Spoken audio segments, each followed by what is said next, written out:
এই অঙ্কটা দেখেন কি বলা হচ্ছে অঙ্কটাতে। এক ব্যক্তি সম্পত্তির 3/2 পুত্রকে এবং 1/3 কন্যাকে দিলেন। পুত্র কন্যা অপেক্ষা 1500 টাকা বেশি পেল। সম্পূর্ণ সম্পত্তির মূল্য কত? এটা থানা একাডেমিক সুপারভাইজার পদে 2015 সালে এসেছিল। তো খেয়াল করে দেখেন অঙ্কটাতে কি বলা হচ্ছে, সম্পূর্ণ সম্পত্তির মূল্য কত। এটা চাইলে আমরা এক ধরেও করতে পারি যেহেতু ভগ্নাংশ টাইপের অঙ্ক, অথবা আমরা এক্স ধরেও করতে পারি। তো আমরা এক্স ধরেই অঙ্কটা করব। তাহলে আমরা অঙ্কটা সলিউশনের শুরুতে লিখব যে ধরি সম্পূর্ণ সম্পত্তির, যেহেতু আমাদের লিখিত অঙ্ক ওই জন্য আমি পুরোটাই লিখছি, সম্পূর্ণ সম্পত্তির মূল্য ইকুয়াল কত বলেন তো, এক্স টাকা। এটা আমাদের শুরুতে ধরতে হবে। তাহলে এই সম্পত্তির মধ্যে এক ব্যক্তি সম্পত্তির এত অংশ পুত্রকে দিয়েছেন, অর্থাৎ 3/2 পুত্রকে দিয়েছেন। তাহলে আমরা এখানে লিখব যে পুত্রকে দিয়েছেন, অথবা পুত্র পেল, এভাবেও লিখতে পারি, পুত্রকে দিয়েছেন। তাহলে এক্স এর 3/2 খেয়াল করে দেখেন, তার মানে মোট সম্পত্তির মূল্য যদি এক্স হয়, ওই টাকাটার 3/2 তাহলে কত হবে বলেন তো। এই এক্স তো গুণ আকারে আছে, তার মানে উপরে 2x, তার নিচে 3, এটা। এরপরে আমরা লিখবো যে কন্যাকে দিয়েছেন। তাহলে এখানে লিখবো যে কন্যাকে দিয়েছেন কত বলেন তো দেখি, 3/1। তাহলে আমরা লিখবো এক্স এর 3/1। তাহলে এক্স এর 3/1, তার মানে এর মানে গুণের মতো কাজ করে। তাহলে এক্স দ্বারা 1 কে গুণ করলে এক্স, আর তার নিচে কত থাকলো, 3। তাহলে পুত্রকে দিয়েছেন এই অংশটা, কন্যাকে দিয়েছেন এই অংশটা, আমরা বুঝে ফেললাম। এবার বলা হচ্ছে যে পুত্র কন্যা অপেক্ষা 1500 টাকা বেশি পেয়েছে। তার মানে পুত্র বা ছেলে বেশি পেয়েছে, কন্যা কম পেয়েছে। তাহলে এবারে আমরা লিখতে পারি যে প্রশ্ন মতে বলেন তো কি হবে, পুত্রের টাকা কোনটা, 2x/3, আর কন্যার টাকা কোনটা, x/3, মানে মেয়ে পেয়েছে x/3। তাহলে এই দুটো যদি আমরা বিয়োগ করি তাহলে কত আসবে, 1500 আসবে। এই যে প্রশ্ন মতে আমরা বিল্ড আপ করে ফেললাম, এই জিনিসটা বোঝাই কিন্তু সবচেয়ে বেশি জরুরি আপনাদের জন্য। মূলত এটা বুঝতে না পারার কারণেই কিন্তু অঙ্কগুলো আপনারা করতে পারেন না। তো এবার আমি একটু কালার চেঞ্জ করে অন্য কালার দিচ্ছি। তাহলে বা বলেন তো দেখি কি হবে এখানে, 3 আর 3 এর লসাগু হচ্ছে 3। তাহলে যা আছে উপরে তাই হবে, 2x - x ইকুয়াল কত, ইকুয়াল হচ্ছে 1500। তাহলে বা আমরা বলতে পারি 2x থেকে x মাইনাস করলে x/3 ইকুয়াল হচ্ছে 1500। তাহলে কি হবে বলেন তো দেখি এখন, বা এটার নিচে 1 আছে, আর গুণ বা বজ্রগুণ, 1 দ্বারা x কে গুণ করলে x ইকুয়াল 3 আর 15 আমরা যদি গুণ করি, আমরা লাইনটা লিখি 3 × 15। তাহলে সুতরাং x এর ভ্যালু হচ্ছে 3 × 15 = 45, তার মানে 4500 টাকা। খেয়াল করে দেখেন, তাহলে সম্পূর্ণ সম্পত্তির মূল্য আমরা x ধরেছিলাম, তাহলে লিখতে হবে বাংলা দিয়ে যে সুতরাং সম্পূর্ণ সম্পত্তির মূল্য কত বলেন তো দেখি, লিখে এই টাকাটা লিখে দিতে হবে 4500। তাহলে নিঃসন্দেহে বুঝতে পেরেছেন যে আপনাদের কিভাবে এই ধরনের অঙ্কগুলো করতে হবে। তো এবার আমি এটা মুছে দিয়ে পরের অঙ্কে চলে যাচ্ছি। এই অঙ্কটা দেখেন, এটা সরল মুনাফার একটা অঙ্ক, আমি উপরে লিখে রেখেছি যে সরল মুনাফার অঙ্ক। তো এখানে কি বলা হচ্ছে অঙ্কটাতে, শতকরা বার্ষিক কত হার সুদে 1200 টাকার 3 বছরের সুদ 216 টাকা হবে। তো যে অঙ্কে চক্রবৃদ্ধি কথাটা কোথাও লেখা থাকবে না, বুঝে নেবেন যে সেই অঙ্কটা হচ্ছে সরল মুনাফার বা সরল সুদের একটা অঙ্ক। তাহলে এর সূত্রটা কি হবে, যদি আমরা একটু সূত্রটা আপনাদেরকে লিখে দেই শুরুতে। সূত্রটা হচ্ছে I = PRN। এই সূত্র প্রয়োগ করে আপনাদের অঙ্ক করতে হবে, অথবা চাইলে আপনি ঐকিক নিয়মের সাহায্যেও এই ধরনের অঙ্ক করতে পারেন। তবে I = PRN এই সূত্র ব্যবহার করে অঙ্ক করা বুদ্ধিমানের কাজ হবে বলে আমি মনে করি। এখানে কি, I মানে হচ্ছে সুদ বা মুনাফা। একটু মাথায় রাখবেন ভালো করে, আমি একটু বুঝাই দিচ্ছি, অনেকবার বুঝিয়েছি, আরো একবার বুঝাচ্ছি।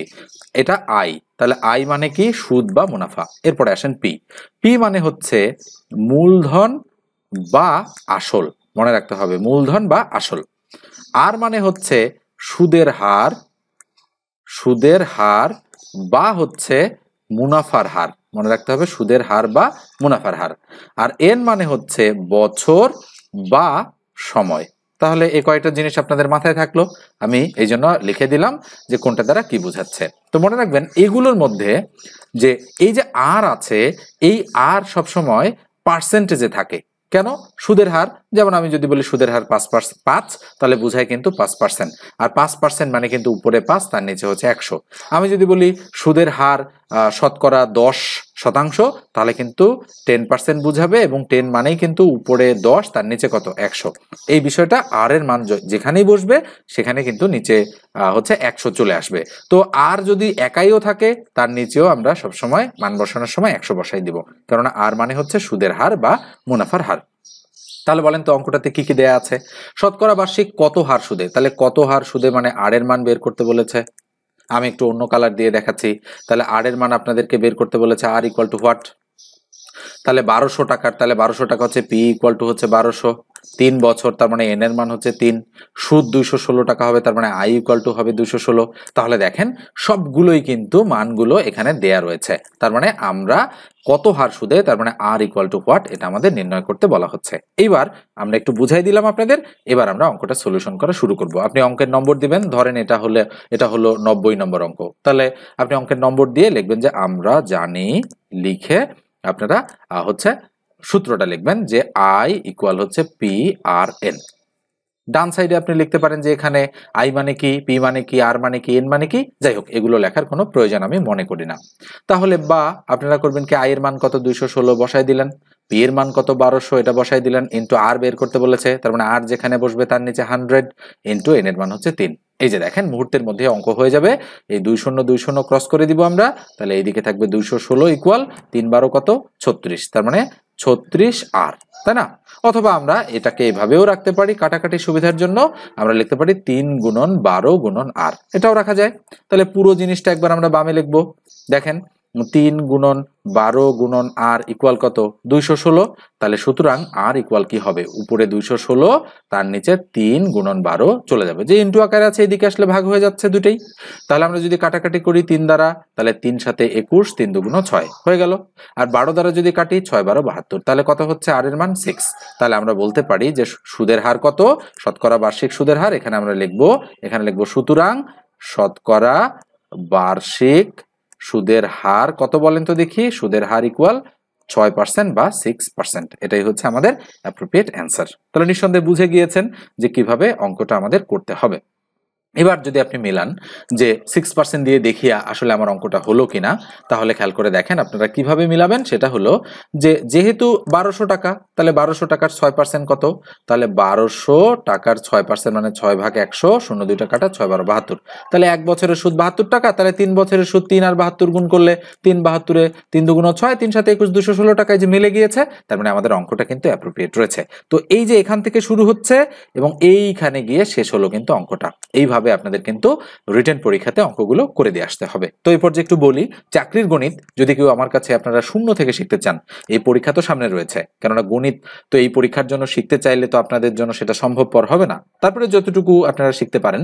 তবে আপনাদের হাতে যদি সময় থাকে, যদি মনে করেন যে আমার এখনো বয়স রয়েছে, আমি চাকরির প্রিপারেশন একটু সিরিয়াসলি নিব, সেক্ষেত্রে আপনারা 3 মাস বা 4 মাস মেয়াদী গণিতের একটা কোর্স রয়েছে আমার, শর্টকাট এবং ডিটেলস দুই ধরনেরই গণিত সেখানে শেখানো হয়, অর্থাৎ লিখিত এবং এমসিকিউ দুটেই। তো দুইটাই যদি শিখতে চান, কোর্স ফি হচ্ছে 1020 টাকা, 4 মাসের কোর্স, অনেক সময় 5 মাসও লেগে যায়। আর যদি শুধু এমসিকিউ শিখতে চান, তাহলে 510 টাকার কোর্স। এটা কিন্তু মানে এর তুলনায় মানে এখানে লিখিত অংশগুলো আলোচনা করা হয় না, শুধু এমসিকিউ অংশগুলো কিন্তু এখানে আলোচনা করা হয়।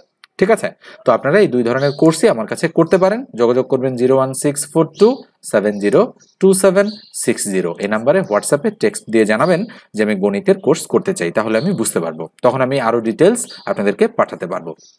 এবার এটা মুছে দিয়ে আমরা পরের প্রশ্নে চলে যাচ্ছি।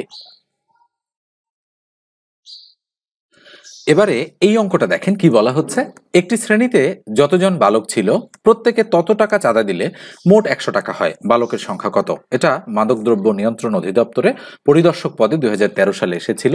তাহলে এই ধরনের অঙ্ক আমরা শুরুতে লিখে ধরি, বালকের সংখ্যা যেহেতু বলেছে, তাহলে আমরা এখানে লিখবো যে বালকের সংখ্যা ইকুয়াল কত, এক্স জন, এতজন আমরা ধরে নিলাম। এবারে আমাদের প্রশ্ন মতে বিল্ড আপ করার পালা। ওকে, প্রশ্ন মতে কি হবে, একটি শ্রেণীতে যতজন ছাত্র বা যতজন বালক ছিল প্রত্যেকে তত টাকা করে চাঁদা দিয়েছে। আচ্ছা বলেন তো, তাহলে বালক ছিল এক্স জন, প্রত্যেকের চাঁদার পরিমাণ হচ্ছে এক্স টাকা, তার মানে বালক ছিল যতজন বালক ছিল, তার মানে এক্স জন বালক ছিল, প্রত্যেকে তত টাকা চাঁদা দিয়েছে মানে এক্স টাকা চাঁদা দিয়েছে, তাহলে মোট হয়েছে 100 টাকা। তাহলে বালকের সংখ্যাকে তাদের চাঁদার পরিমাণ দ্বারা যদি আমরা গুণ করি, তাহলে বলেন তো দেখি 100 টাকা হবে কিনা, অবশ্যই। তাহলে আমরা লিখতে পারি বা এক্স স্কোয়ার ইকুয়াল টু 100, তাহলে বা এক্স ইকুয়াল টু এই এক স্কোয়ার এদিকে আসলে স্কোয়ার রুট হয়ে যায়, তাহলে সুতরাং এক্স ইকুয়াল টু আমরা বলতে পারি এখানে আর এক লাইনে আমরা ক্যালকুলেশন করব 10-এর উপর আমরা স্কোয়ার দিব, তাহলে স্কোয়ার রুট কাটা যাবে, তাহলে সুতরাং কি হবে এক্স ইকুয়াল টু 10। তার মানে আমরা বলতে পারি যে এখানে লিখবো আমরা বাংলা দিয়ে, সুতরাং বালকের সংখ্যা ইকুয়াল কতজন? 10 জন। তাহলে এবার একটু অঙ্কটা আপনি মিলাই নেন কিভাবে হবে, যে একটি শ্রেণীতে যতজন বালক ছিল তাহলে আমি ধরলাম 10 জন ছিল, প্রত্যেকে তত টাকা করে, তার মানে প্রত্যেকে 10 টাকা করে চাঁদা দিয়েছে, তাহলে মোট 100 টাকা হয়েছে। এই যে দেখেন 10 10 100 টাকা হয়েছে, বালকের সংখ্যা তাহলে 10 জন। তাহলে নিঃসন্দেহে বুঝতে পেরেছেন যে অঙ্কগুলো কিন্তু যদি বুঝতে পারেন তাহলে কিন্তু অনেক সহজ। এখন 4টা অঙ্ক আসবে, 4টা অঙ্কে থাকবে মোট 10 নম্বর। এই 10 নম্বর তার মানে 10 মিনিটে কিন্তু 4টা অঙ্ক করতে হবে। তাহলে প্রত্যেকটা অঙ্ক করার জন্য আপনাদের 2.5 মিনিট করে সময় দেয়া হবে, বা যদি আপনি আরেকটু বেশি সময় পান, লিখিত পরীক্ষায় ধরেন 40 মিনিট পেলেন, সেক্ষেত্রে একটা অঙ্ক করার জন্য সর্বোচ্চ 3 বা 3.5 মিনিট সময় কিন্তু আপনি পাবেন। তো এই জন্য খুব দ্রুত অঙ্ক করতে হবে, আর খুব বেশি কঠিন অঙ্ক দিবে না। খুব বেশি কঠিন অঙ্ক দিলে আপনার করারই প্রয়োজন নেই, কারণ একটা অঙ্ক করতে গিয়ে তো অন্যান্য প্রশ্নগুলোর উত্তর আপনি বাদ দিয়ে আসতে পারবেন না, তাই না? এই জন্য মোটামুটি সবকিছু লিখে শেষে এসে অঙ্কটা করা শুরু করবেন আপনারা। আর যদি দেখেন যে না অঙ্কগুলো পারতেছেন, তাহলে আপনারা চাইলে মাঝামাঝি পর্যায়েও দিতে পারেন, তবে কখনোই প্রথমে অঙ্ক দিয়ে শুরু করবেন না, এটা বুদ্ধিমানের কাজ হবে না। তো এটা মুছে দিয়ে এবার আমি পরের প্রশ্নে চলে যাচ্ছি। এই অঙ্কটা দেখেন, জ্যামিতি সংক্রান্ত একটা অঙ্ক। এটা বলা হচ্ছে একটি ত্রিভুজের 3 কোণের অনুপাত 3:4:5 হলে কোন তিনটির মান কত? অঙ্কটা সহজ, কিন্তু এই ধাঁচের পরীক্ষা, গ্রামীণ ব্যাংকের প্রফেশনাল অফিসারের পরীক্ষায় এই ধাঁচের অঙ্কও কিন্তু আসতে পারে। মোটামুটি সহজ, তো এর চেয়ে কিছুটা কঠিন আমরা প্র্যাকটিস করব পরবর্তী আলোচনায়। তো আজকে এই অঙ্কটা আমরা করব। তো যেহেতু বলা হচ্ছে একটি ত্রিভুজের 3টি কোণের অনুপাত 3, 4 এবং 5 দেওয়া আছে, তাহলে আমরা ধরে নিব যে ত্রিভুজের বানানটা রসুকার, ত্রিভুজের মানে 3টি কোণ ইকুয়াল একটা 3x, একটা 4x, একটা হচ্ছে 5x। আমরা এটা ধরে নিলাম 3টা কোণ। তাহলে আমরা এখানে লিখবো যে আমরা জানি ত্রিভুজের 3 কোণের সমষ্টি। ওকে, লিখতে হবে 3 কোণের সমষ্টি ইকুয়াল হচ্ছে 180 ডিগ্রি। এটা আমাদের বলে দিতে হবে। তার মানে যেহেতু বলেছি 3টি কোণ তিনটির মান কত, তার মানে ডিগ্রিতে মান বের করতে হবে, আমরা বুঝতে পারছি। তাহলে এবার আমরা লিখবো প্রশ্ন মতে কি হবে বলেন তো দেখি। তার মানে এই যে 3টা কোণ লেখা আছে, তার মানে 3x + 4x + 5x ইকুয়াল হচ্ছে 180 ডিগ্রি। অঙ্ক জানলেও সাজিয়ে লিখতে পারাটা কিন্তু গুরুত্বপূর্ণ লিখিত অঙ্কের ক্ষেত্রে। 5 3 8, তার মানে 5 4 9 3 12, তার মানে 12x = 180 ডিগ্রি। তাহলে বলেন তো বা x = কি হবে? উপরে 180, তার নিচে কত? 12, কাটাকাটি করলে 12 1 12 থাকলো 6 60, তাহলে 5 12 60, তার মানে x এর ভ্যালু কত ডিগ্রি? 15 ডিগ্রি। তাহলে ফাইনালি আমরা এই কোণ তিনটার মান কিন্তু বের করে ফেলতে পারবো। আপনারা একটু নিচে নিচে করবেন, তো আমি একটু বাম সাইডে টান দিয়ে এখানে একটু লিখে দিচ্ছি, আপনারা এই লাইনের নিচের লাইনে কিন্তু ক্যালকুলেশনটা লিখবেন। তাহলে নিচের দিকে আপনারা কি লিখবেন? এখানে লিখবেন যে প্রথম যে কোণটা আছে, তাহলে প্রথম কোণটি হবে আমরা লিখবো ইকুয়াল 3x, তার মানে যে ধরেছি 3x, তাহলে 3 × 15 কত বলেন তো? 3 15 45 ডিগ্রি। তাহলে এবার দ্বিতীয় কোণটি হবে কত? 4x আছে, তাহলে 4 × 15, তাহলে 4 15 60 ডিগ্রি। এবং তৃতীয় কোণটি হবে 5x, তাহলে 5 × 15, তাহলে 5 15 75 ডিগ্রি। তার মানে আমাদের উত্তর কত হচ্ছে বলেন তো দেখি? 45 ডিগ্রি, 60 ডিগ্রি, হচ্ছে 75 ডিগ্রি। এই অঙ্কটা এমসিকিউ পরীক্ষাতেও যেমন আসে, রিটেন পরীক্ষাতেও কিন্তু অনেকবার আসতে দেখা গিয়েছে। তাহলে নিঃসন্দেহে বুঝতে পারছেন যে কিরকম ধাঁচের অঙ্কগুলো আপনাদেরকে প্র্যাকটিস করতে হবে। আমি আবারও বলছি, জ্যামিতি একটা আসবে, বীজগণিত একটা আসবে, আর পাটিগণিত থেকে 2টা আসবে। কোন যে বিষয়গুলোর কথা শুরুতে বলেছি, এই বিষয়গুলো একটু ভালোভাবে আপনারা প্র্যাকটিস করবেন, তাহলেই দেখবেন যে অঙ্ক কিছু সরাসরিও কমন পেয়ে যেতে পারেন। তো আপনারা যদি বেশ কিছু অঙ্ক প্র্যাকটিস করেন, তাহলে কিন্তু সরাসরি 2-1টা অঙ্ক কমন পেয়ে যাবেন। তবে সবগুলোই কিন্তু সরাসরি আপনারা কমন পাবেন না, হয়তো নিয়ম একই থাকবে, কিন্তু অঙ্কগুলো কিন্তু সংখ্যাগুলো চেঞ্জ করে আসতে পারে। তো ঠিক আছে, আজকের আলোচনাটা এই পর্যন্তই। ভালো থাকবেন, সুস্থ থাকবেন। ধন্যবাদ সবাইকে।